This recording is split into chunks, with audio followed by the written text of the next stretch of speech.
Futebol de Verdade com António Tadeia.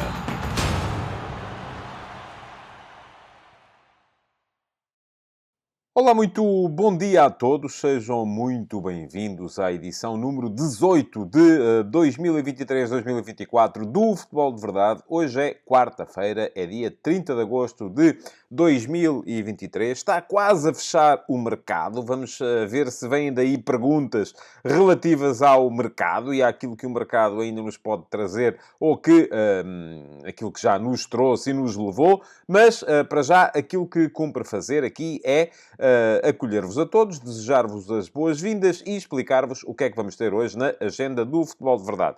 Temos, como temos todos os dias, o Q&A. Vou responder a duas perguntas. Uma delas vem do meu canal de YouTube, das caixas de comentários das emissões anteriores do Futebol de Verdade, e a outra vem do meu servidor de Discord, onde estão os subscritores premium do meu Substack, tadeia.substack.com. Mas, no final, vamos ter também o Futebol de Verdade Flash, relativo ao Panathinaikos 0, Sporting Clube Braga 1. Isto é, vai ficar aqui o programa de comentário do jogo entre Panathinaikos e Sporting Clube Braga, que ontem valeu ao Sporting Clube Braga a entrada na fase de grupos da Liga dos Campeões. Vai ser a terceira equipa portuguesa, pelo terceiro ano consecutivo, a marcar presença na fase de grupos da Liga dos Campeões.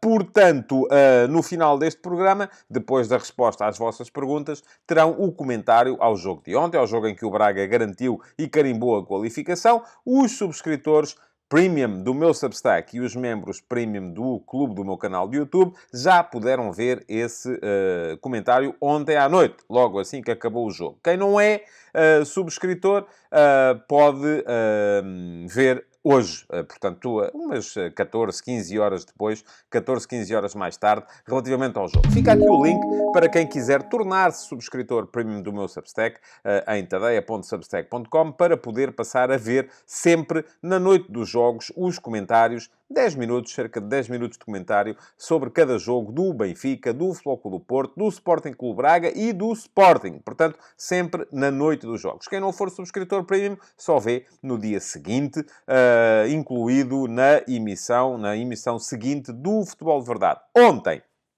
já que aqui estou, deixem-me alertar-vos para o facto de que ontem foi terça-feira e, como foi terça-feira, houve mais uma edição do Futebol de Verdade Report. O Futebol de Verdade Report é o meu programa semanal, sai sempre às terças-feiras, 6h30 da tarde. Ontem atrasou meia horita, só saiu às 7, porque havia obras aqui no apartamento do lado e eu nunca mais conseguia gravar. Era uma barulheira com berbequins que, enfim, ia tornar tudo absolutamente ininteligível. Mas o Futebol de Verdade Report sai todas as terças-feiras, às 6h30 da tarde. É um programa de cerca de meia hora, com análise tática. E o de ontem foi sobre os fantasmas que assombram o Dragão. Falei muito sobre aquilo que o Futebol Clube do Porto perdeu com as saídas de Uribe e Otávio, aquilo que eventualmente pode ganhar para já com a integração no 11 de Nico Gonzalez e com a passagem de PP mais para a frente no campo. Veremos, entretanto, ainda se deu a chegada de Ivan Reimer, que já está fechado o negócio com o Famalicão, mas esse ainda não jogou, portanto ainda não deu para perceber. E aquilo que a equipa fez, houve uma análise às movimentações, às dinâmicas, no jogo de Vila do Conde. Portanto, tudo isto está disponível no Futebol de Verdade Report desta semana. Este, sim, é apenas para subscritores premium do meu Substack. Fica aqui o link para poderem ver o Futebol de Verdade Report de ontem.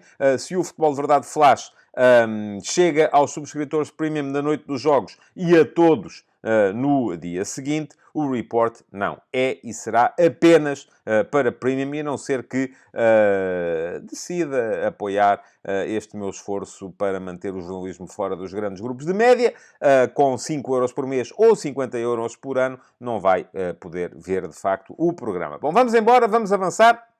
Há duas perguntas para responder antes de chegarmos àquilo que é o comentário ao Panathinaikos Sporting Clube Braga de ontem. Vamos ao Q&A. Futebol de Verdade com António Tadeia.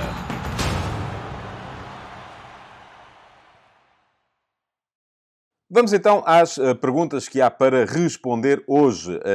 Já começo a ouvir umas marteladas lá em cima, portanto, eu espero que não venham os berbequins. Acho que com as marteladas vocês ainda conseguem ouvir-me, com os berbequins vai ser mais complicado. Mas espero conseguir acabar e levar este Q&A até ao fim.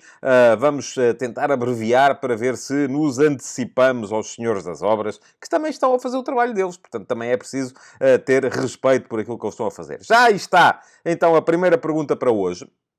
E a primeira pergunta para hoje é a pergunta que vem do YouTube, é a pergunta que vem das caixas de comentários das emissões normais do Futebol de Verdade e vem do João Spínola, que me pergunta o seguinte: qual é, na sua opinião, ou qual deveria ser a posição da ERC, Entidade Reguladora para a Comunicação Social, em relação à poluição que existe nos canais generalistas sempre que falam de futebol? Ora, muito bem.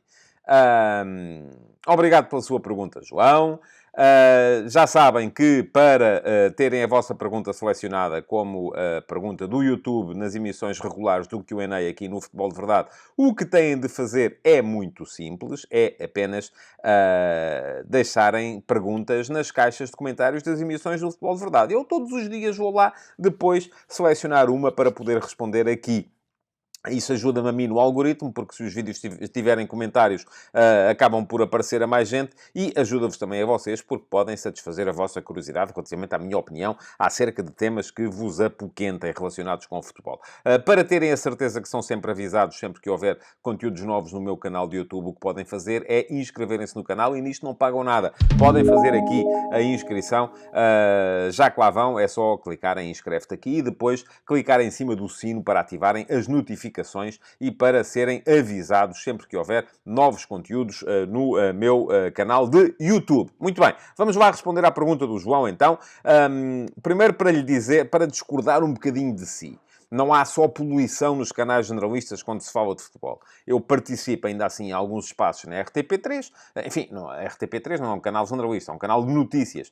Mas faz parte de uma estação generalista, que é a RTP, da mesma forma que eu creio que também na SIC e na TVI não haverá assim tantos programas de futebol. Eles estão sim nos canais de notícias, na SIC Notícias, na CNN Portugal, que é como se chama agora a TVI 24, na CMTV também. Pronto, enfim, portanto é por aí que vão estando os programas de futebol naquilo a que o João chamava canais generalistas. Os espaços em que eu participo não tenho assim memória de terem muita poluição. É verdade que há uma tendência para se... E começaram os barbequins. Olha, lamento, espero que me consigam ouvir em boas condições. É verdade que há uma tendência para se centrar muito mais o trabalho naquilo que são os clubes com mais seguidores, com mais adeptos, nos grandes, muito mais Benfica, muito mais Sporting, muito mais Futebol Clube do Porto, se calhar menos Braga, do que aquilo que seria desejável face ao mérito desportivo da equipa do Sporting Clube Braga, mas... De qualquer maneira, não há depois aquela parte da lixeira a céu aberto, em que se transformam muitas vezes os debates quando temos presentes pessoas que estão ali preocupadas, sobretudo, em defender a agenda clubística dos seus emblemas do coração. E aí, sim, as coisas podem piorar, porque passa a discutir-se apenas a arbitragem, passa a discutir-se apenas o frame, se está 1 centímetro fora de jogo, se está 1 centímetro atrás, se o árbitro roubou para aqui, se o árbitro roubou para ali, se há 3 semanas o árbitro tinha roubado para aqui ou para ali, se no ano passado, em 1900 e troca ao passo, o árbitro tinha roubado para ali ou para aqui, e portanto, quem é que influencia mais, quem é que se queixa mais, e é muito isso que temos. Agora, eu vou dizer-lhe, não sou fã desse tipo de espaços, e por isso não vejo. É essa a minha forma de manifestar o meu desagrado. Nada me move depois contra as pessoas que estão ali a fazer o seu trabalho, como os senhores das obras que estão lá em cima e que começaram agora a dar-lhe com força nos barbequins. Portanto, não sou fã desse tipo de trabalho, mas...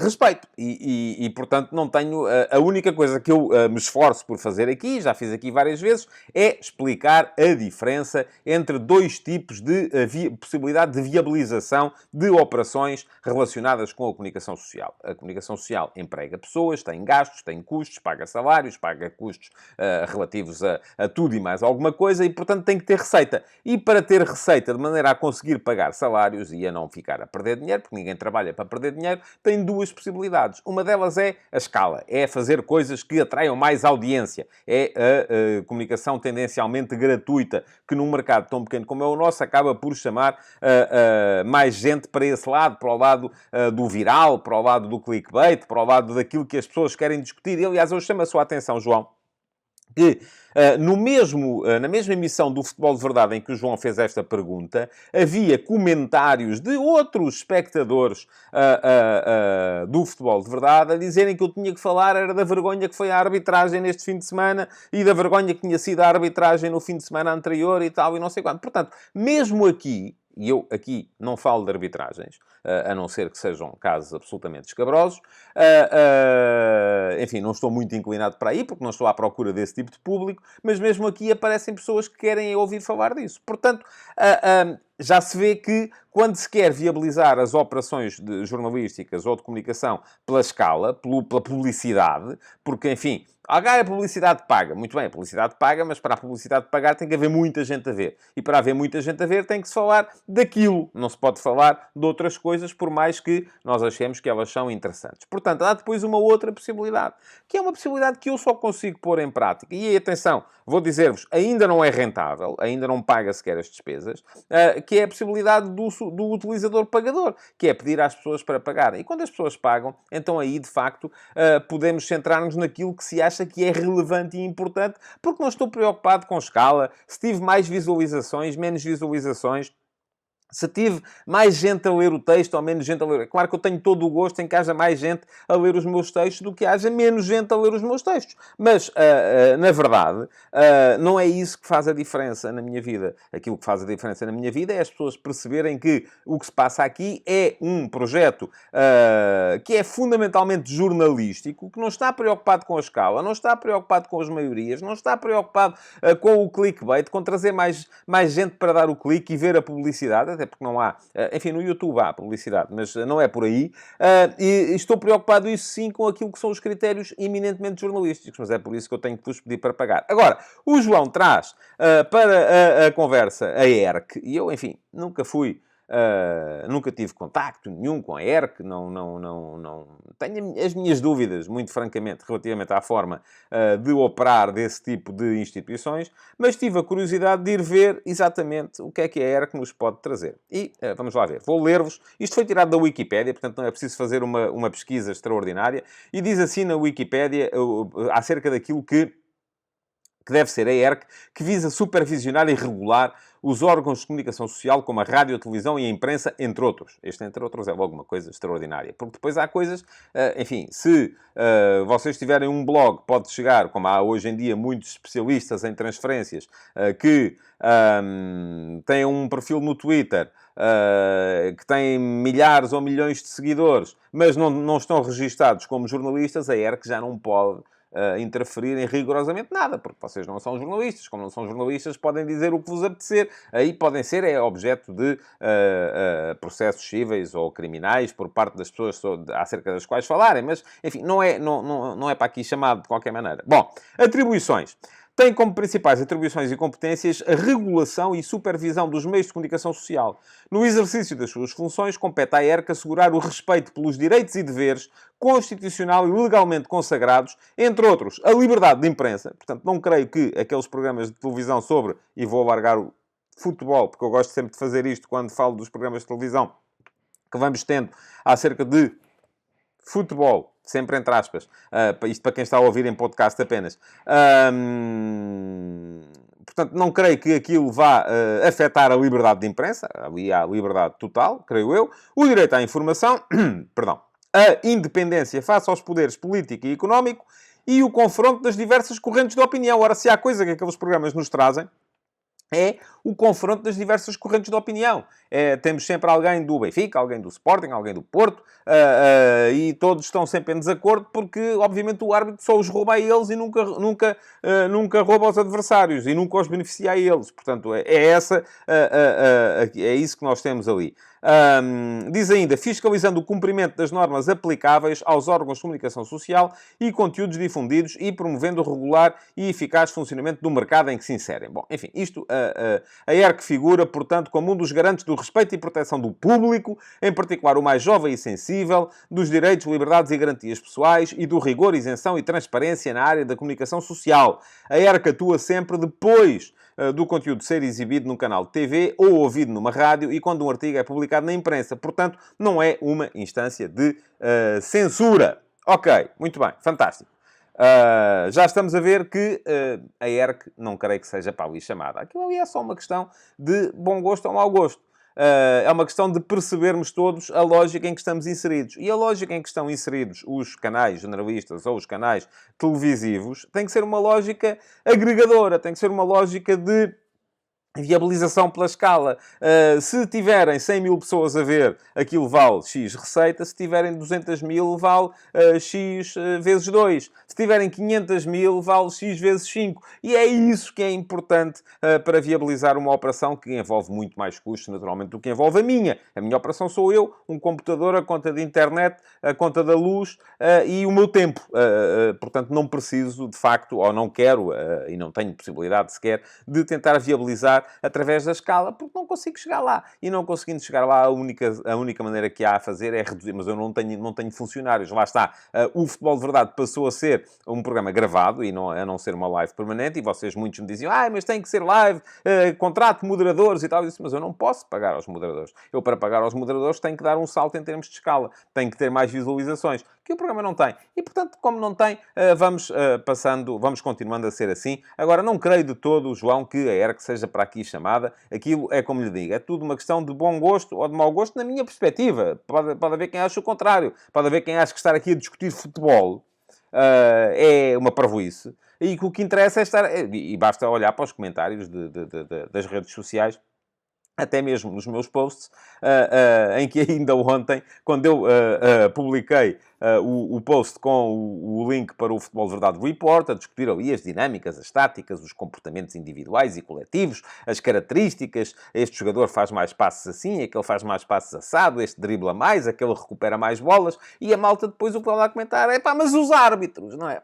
Porque isso é que interessa às grandes maiorias. E, portanto, os programas de televisão são e continuarão a ser sempre para as grandes maiorias, porque têm muitos custos. E aqui não há nada que a ERC possa, ou sequer, no meu ponto de vista, deva fazer. A opção é de cada um de nós. Nós é que temos que decidir o que é que queremos. Se queremos mais isto, ou se queremos mais aquilo. E atenção, de pouco serve, e já disse isto aqui várias vezes e vou voltar a dizer, de pouco serve nós dizermos que não nos revemos naquilo, mas depois não estarmos disponíveis para apoiar quem quer fazer uma coisa diferente. Porque isto aqui, meus amigos, isto é uma coisa que tem duas vias. Há quem faça conteúdos diferentes para pessoas que querem conteúdos diferentes, mas essas pessoas depois têm que se mostrar disponíveis para apoiar esses conteúdos diferentes. Já estive aqui a aproveitar para fazer televendas, conforme vocês gostam de dizer, mas é o que é. E isto aqui é importante que as pessoas percebam que aqui é diferente do que é ali. Enfim, não envolve tanta gente, não envolve tantos custos, não precisa de tanta receita, felizmente, para ser viabilizado. Mas continua a precisar de ser viabilizado e da mesma maneira que ali precisa de muita receita para ser viabilizado. Aliás, deixem-me só dizer mais isto, para que vocês percebam bem, foi por alturas, enfim, foi há uns 7 ou 8 meses, foi pouco antes da final, foi na Final Four da Taça da Liga, estive numa conferência promovida pela Liga Portuguesa de Futebol Profissional, agora chama-se Liga Portugal, aí estavam lá vários representantes dos vários jornais e os temas eram precisamente, um dos temas era precisamente a atenção que os meios de comunicação não dão aos clubes mais pequenos e na altura o meu particular amigo Sérgio Cretinas, que é hoje diretor adjunto do jornal Record e é também comentador da CMTV, ele revelou lá, à frente de toda a gente, que o vídeo mais visto, não era do ano, era da história do site do Record, era um vídeo com um casal a fazer sexo na berma da estrada quando passava um carro do Rally de Monte Carlo. Não sei se ainda é hoje, ou se entretanto já foi suplantado por uma coisa ainda mais bizarra. Mas isto para vos dizer o quê? Se é o mais visto, é aquele que dá mais receita. E, meus amigos, é preciso pagar salários. Portanto, se vocês não gostam, têm um bom remédio.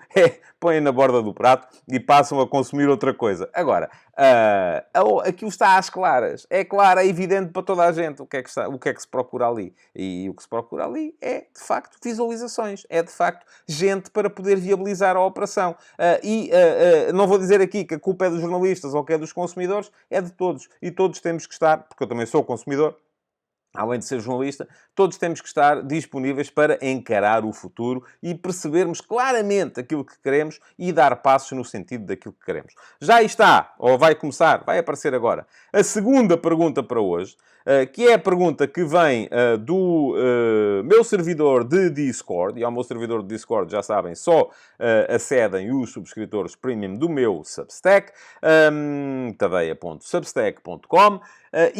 Hoje a pergunta que escolhi, já não é de hoje, já tem uns dias, aliás, foi feita na última sexta-feira, mas eu na altura não lhe respondi e achei que valia a pena ser respondida, porque é uma pergunta interessante. Vem do David Simões, e já agora sim está aí a aparecer. Pergunta ao David Simões o seguinte: com certeza não conseguiu ver o jogo porque não há transmissão quase em parte nenhuma, mas ontem, portanto, na quinta-feira passada, o Levski de Sófia conseguiu o empate contra o Eintracht de Frankfurt no último minuto de jogo com um golaço do Fadiga, e ele brinca, imaginem se não estivesse fadigado, e assim mantendo-se vivo para a segunda mão do play-off da Conference League na Alemanha. Vai ser o jogo, em princípio, quinta-feira. Como é que estas equipas tão fora da ribalta do futebol europeu e tão periféricas, nem sequer é a melhor equipa búlgara do momento, o lugar que é ocupado pelo Ludogorets Razgrad, conseguem-se bater melhor do que as portuguesas, quando estas até seriam, teoricamente, as favoritas? Boa pergunta, David. E isto vem um bocadinho no sentido de outra daquela que tem sido... que tem sido uma das minhas batalhas nos últimos tempos. Que é o facto de nós estarmos claramente equivocados relativamente àquilo que se espera na Europa do futebol. Os nossos clubes, e Portugal é, neste momento, creio que do top 20, o único país, até há pouco tempo era Portugal e a Croácia, não sei se a Croácia este ano vai conseguir meter lá alguém ou não. Do top 20 do ranking da UEFA, o único que nunca colocou uma equipa a jogar a fase de grupos da Liga Conferência. Mas depois temos a outra face, o reverso da medalha. Foi por isso até que eu escolhi esta pergunta hoje, que é: temos 3 equipas na Liga dos Campeões, coisa que só os grandes, só os Big Five é que conseguem. E isto, meus amigos, é sinal de uma realidade a 2 velocidades que não nos ajuda em nada. Eu acho que há várias razões para as equipas portuguesas não terem sucesso neste tipo de competições, mas aponto 2 acima de todas as outras. Uma delas está na cara de toda a gente. É o facto de a receita em Portugal ser distribuída de forma pouco igualitária.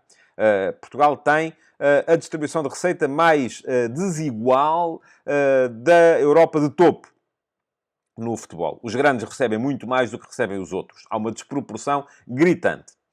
E, portanto, como é que se combate isto? Lá está, a centralização dos direitos televisivos, a distribuição mais igualitária, mas isto vai ter um problema, que é os que estão em cima vão passar, se calhar, a receber um bocadinho menos. A Liga já prometeu que não se fará se os que estão em cima receberem menos, mas eu, enfim, volto a dizer, os contratos que foram feitos em 2015 foram feitos num contexto de mercado absolutamente surreal, um contexto concorrencial como não voltou a acontecer e, portanto, não vamos conseguir valores tão elevados como tínhamos naquela altura. Se ainda por cima vamos querer dividi-los de forma mais igualitária, já se está a ver que quem está em cima vai ter que receber menos e não vejo isto a acontecer de outra maneira. Mas esta não é a única razão. Porque se esta fosse a única razão, o Vitória Sport Clube não era eliminado pelo Célia da Eslovénia, que tem um orçamento muito inferior ao do Vitória. O Aroca, se calhar, não era eliminado pelo Molde. E, enfim, não tenho aqui de cabeça os dados relativos a orçamentos, mas não há de ser o orçamento do Molde da Noruega, não há de ser assim tão superior ao orçamento do Vitória. Embora o Molde depois esteja a bater muito bem com o Alkmaar, inclusive conseguiu um excelente resultado na primeira mão do play-off de acesso à fase de grupos da Liga Conferência. Portanto, esta não é a única razão. A razão fundamental, para mim, até pesa mais neste bolo do que pesa a questão da receita, é a questão do investimento,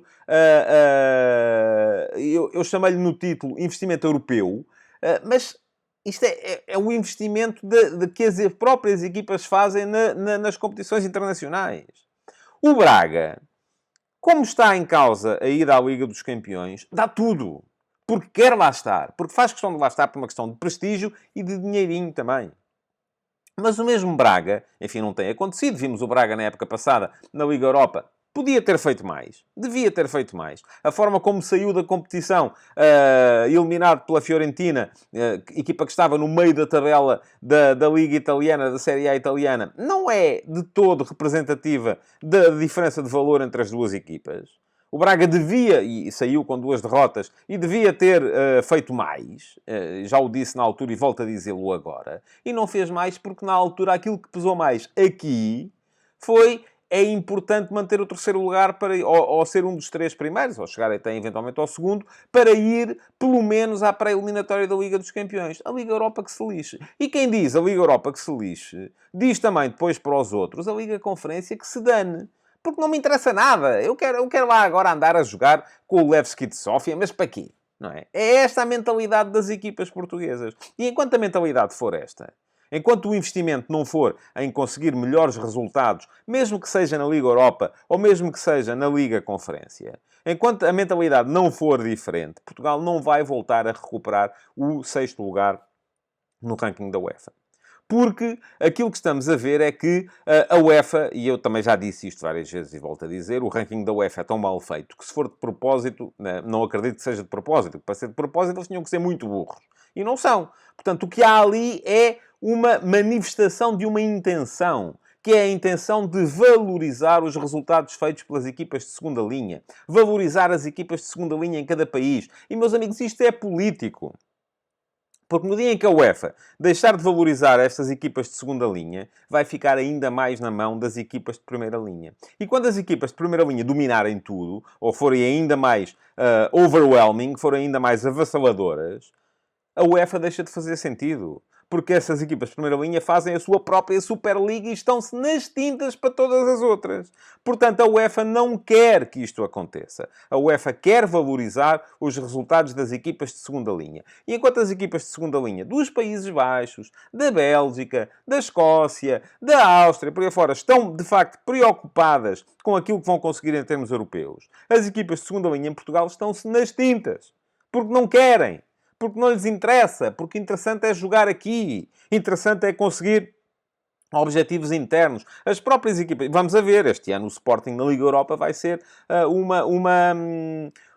uma boa medida para aferirmos isto. Qual vai ser o investimento do Sporting na Liga Europa este ano? Será que o Sporting vai querer chegar longe na Liga Europa ou vai estar fundamentalmente preocupado com a Liga Portuguesa e vai, sobretudo, querer ficar numa das 2 posições da Liga Portuguesa que dá acesso à próxima edição da Liga dos Campeões? É isto que vamos ver. Porque enquanto as equipas portuguesas não apostarem de facto nas carreiras europeias, não vai dar para mais. Bom, hoje de manhã escrevi precisamente a propósito nas conversas de bancada daquilo que vai ser, ou do que vai ser o investimento do Braga. Porquê? Porque o Braga tem uma equipa experiente e se passou o Panathinaikos com 2 vitórias em 2 jogos em que não foi assim tão superior, foi precisamente por causa da sua experiência. E já vou explicar isso mais à frente, quando vier o comentário do Futebol de Verdade Flash sobre o Panathinaikos Braga. Mas o facto da equipa ser experiente também significa que, ao mesmo tempo, são jogadores mais velhos e que não têm, se calhar, já a capacidade para fazer 2 jogos por semana, como vai ser exigido daqui para a frente, quando o Braga tiver que acumular Liga Portuguesa ao fim de semana, Liga dos Campeões a meio da semana. E vão ser sempre jogos de altíssima exigência. O que é que vai fazer o Braga? Vai-se aguentar? Vai poupar aqui para brilhar lá? Ou vai poupar lá para brilhar aqui? Vamos a ver. Estou muito curioso para ver. O texto está aqui, o link para as conversas de bancada, para quem quiser ler no meu Substack. E, para já, respondidas as perguntas, vamos então passar ao Futebol de Verdade Flash acerca do Panathinaikos Sporting Clube Braga. Fiquem por aí. Futebol de Verdade com António Tadeia.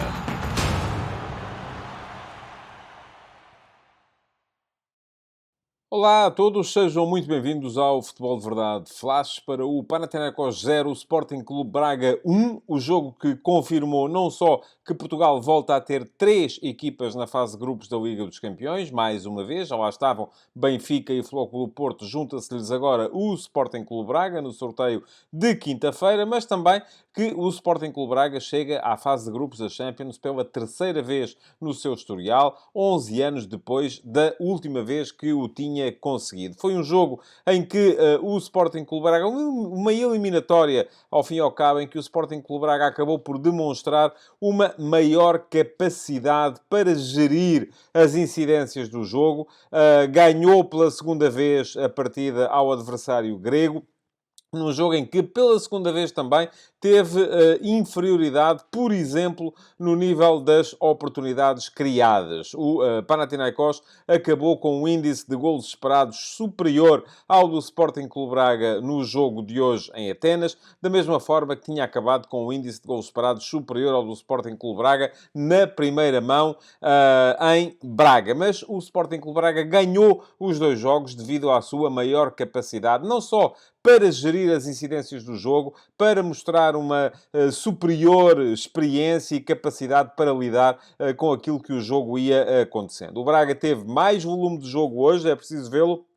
Rematou mais, teve mais bolas no ataque, mais bolas perto da baliza do guarda-redes Brignoli, mas acabou por ser o Panathinaikos a beneficiar das melhores situações para marcar, simplesmente não teve depois a frieza suficiente perante a baliza de Mateus, que ainda fez um par de excelentes defesas, e, por outro lado também, é preciso ter isso em conta, o próprio Sporting Clube Braga teve uma grande capacidade para transformar as situações de perigo evidente que foi criando.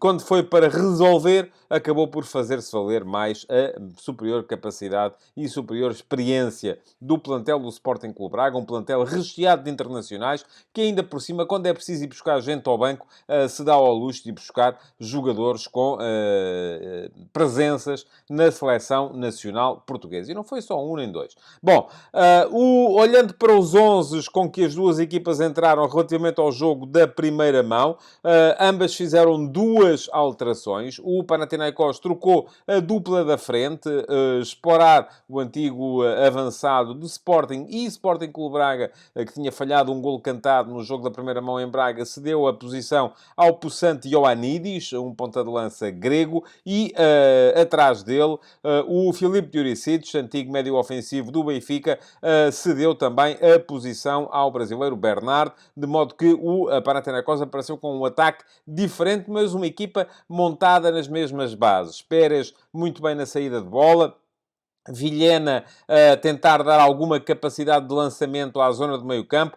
Vadjanidis, o lateral direito, muito ofensivo, sobretudo na primeira parte, enquanto não lhe faltava o gás. E depois, na frente, muito bem Palácios a aproveitar uma maior renitência de Bruma para auxiliar o seu lateral e também até, inclusive, uma maior tendência do lateral esquerdo do Braga, Adriano Marinho, para fechar dentro, o que permitiu que Palácios, o extremo direito do Panathinaikos, tenha aparecido várias vezes em situação privilegiada no seu corredor para dar bolas perigosas a quem aparecia no corredor central. Ora, do lado do Braga, duas alterações também.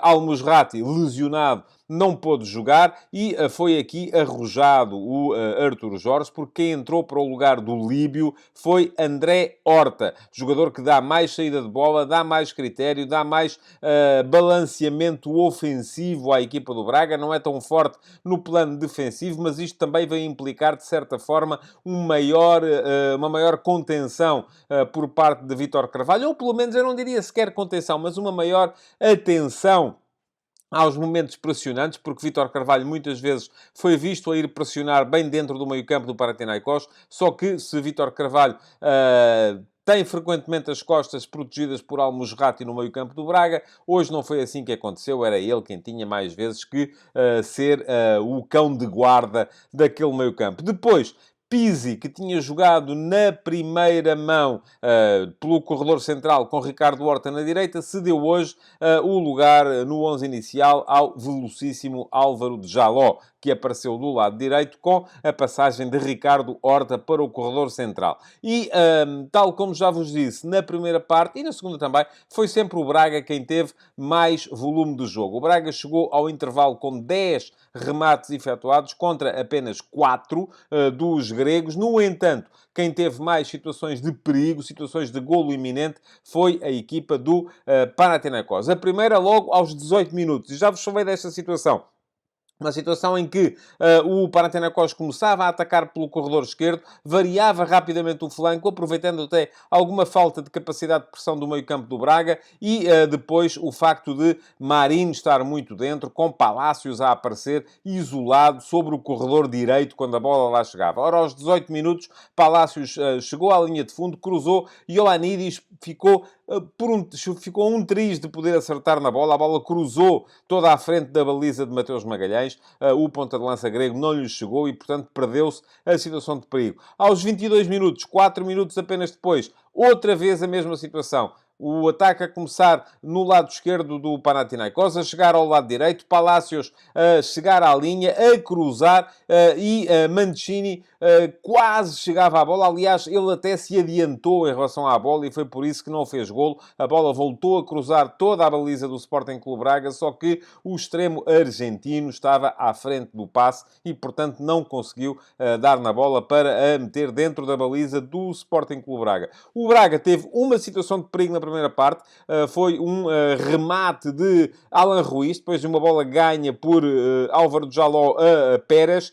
Alan Ruiz atirou, boa defesa com o pé do guarda-redes Brignoli, impedir aquele que poderia ter sido o golo inaugural para o Sporting Clube Braga, mas até ao intervalo ainda foi mais uma vez o Panathinaikos quem esteve perto de marcar, num pontapé de canto, Ioannidis a ganhar a primeira bola e depois Vagiannidis, o tal lateral direito, que foi muito ofensivo durante a primeira parte, enquanto teve gás. Já no jogo em Braga tinha sido assim. Primeira parte muito boa do jovem lateral direito do Panathinaikos, segunda parte já um pouco em sofrimento, a denotar, lá está, juventude e alguma incapacidade para gerir o esforço. Mas estava a dizer, canto marcado, Ioannidis a ganhar a primeira bola, Vagiannidis a ganhar a segunda e, mesmo à frente de Mateus, a tirar do guarda-redes brasileiro do Sporting Clube Braga, uma grande defesa, naquele que podia ter sido também o golo inaugural para o Panathinaikos. Por esta altura, já o Braga tinha perdido o central Jedvaj por lesão, entrou Stekelenveld, mas o Sporting Clube Braga também viria a ser infeliz no início da segunda parte, quando perdeu também por lesão Niakate e Artur Jorge teve que fazer entrar o turco Serdar. Portanto, dois centrais magoados, um em cada equipa. Ainda assim, o Panathinaikos sentiu a necessidade de mexer na segunda parte. A segunda parte teve menos situações de golo iminente, pelo menos a abrir, e então, a dada altura, com uma hora de jogo, sensivelmente, o Panathinaikos a trocar Palácios, que tinha estado muito bem, por Cantalapiedra, que também não entrou mal. Cantalapiedra foi colocar-se do lado esquerdo, derivando Mancini para o lado direito, e também a troca do ponta de lança, Ioannidis, por Sporar. Pouco depois respondeu o Braga, também com duas trocas. Saíram André Horta e Álvaro Jaló para as entradas de Zalazar. Mais uma vez infeliz o Uruguai, não me parece que tenha tido grande influência no jogo. E Pizzi, ele sim, bastante interessante a forma como Pizzi saiu do banco para assegurar, lá está, experiência, gestão de jogo, muito importante no início. Pizzi foi colocar-se sobre o corredor direito, onde estava sobre o corredor central, indo Ricardo Horta para o corredor direito, para onde estava o Álvaro Jaló. E o Braga passava a ter, lá está, menos velocidade, que é aquilo que lhe dá Jaló, mas mais gestão de jogo. Ainda assim, daí até final, o Panathinaikos teve 3 excelentes situações em que podia ter marcado. Logo aos 68 minutos, foi Mancini quem ganhou a bola no corredor direito, onde era ele que lá estava agora. Lá está, já se percebe que o mérito não era tanto de Palácios, era mais de mérito da cobertura do Braga naquele corredor, a cruzar, a bola mais uma vez a passar toda a frente da baliza do Braga, chega a arrancar do outro lado. Este driblou para dentro, mas quando foi chutar, a bola veio para o pé direito, que não é o mais forte, e Victor Gomes conseguiu impedir aquele que podia ter sido o golo inaugural para a equipa grega. Voltou a mexer então Jovanovic, o treinador do Panathinaikos, com as entradas de Djuricic e de Sherin para os lugares de Bernard e de Pérez, só que depois foi o Braga quem marcou. Num contra-ataque, a bola passa por Pizzi, passa por Ricardo Horta, chega à Bruma, que, mais uma vez, no corredor esquerdo, vem para dentro e faz o tal remate cruzado, que já é a sua imagem de marca, 1-0, quarto golo de Bruma nesta temporada, terceiro na Liga dos Campeões. Só não marcou na primeira mão desta eliminatória contra o Panathinaikos. Até final, E atenção, este golo apareceu aos 83 minutos. Até final, o Panathinaikos ainda teve duas excelentes situações em que podia ter empatado a partida. Primeiro, logo aos 85 minutos, 2 minutos depois, um amortecimento de bola de Sporar para Djuricic, que, embalado e de frente para a baliza, acabou por chutar ao lado das redes de Mateus Magalhães. E depois, aos 86, quando José Fonte se antecipou a Sporar e cortou para canto após um cruzamento de Djuricic, que o esloveno, se tivesse chegado à bola, teria provavelmente feito o golo do empate. Percebeu aí o Artur Jorge que tinha que trancar o jogo e foi isso que fez. Trocou Abel Ruiz por Banza, um ponta de lança mais físico, menos de conexão com o resto da equipa, e trocou Bruma, o extremo esquerdo, por Paulo Oliveira, um terceiro central. O Braga acabou o jogo numa espécie de 5-2-3, com Banza como ponta de lança, Pizzi no corredor direito, Ricardo Horta no corredor esquerdo, Vítor Carvalho e Zalazar como dupla de médios, e depois, com Marinho e Vítor Gomes nas laterais, Paulo Oliveira, José Fonte e Serdar. Belo jogo do turco, atenção, desde que entrou para substituir Niakate, os três como centrais para trancar mesmo o jogo e impedir que o Panathinaikos voltasse a ter situações de perigo. A expulsão de Ruancar por segundo amarelo no primeiro minuto de compensação também não terá ajudado os gregos, mas no final acabou por ser a vitória do Sporting Clube Braga. Talvez o empate fosse o resultado mais justo. Não merecia o Braga ficar fora da Liga dos Campeões pela sua superior capacidade de gestão do resultado e da eliminatória, mas também não teria merecido, com certeza, o Panathinaikos a derrota na partida, porque lá está, foi quem teve mais situações de golo iminente, apesar de não ter sido quem mais rematou a baliza adversária. Segue o Braga para a Liga dos Campeões. Repito, Portugal com 3 equipas na Liga dos Campeões mais uma vez. Futebol de Verdade, de segunda a sexta-feira, às 12h30.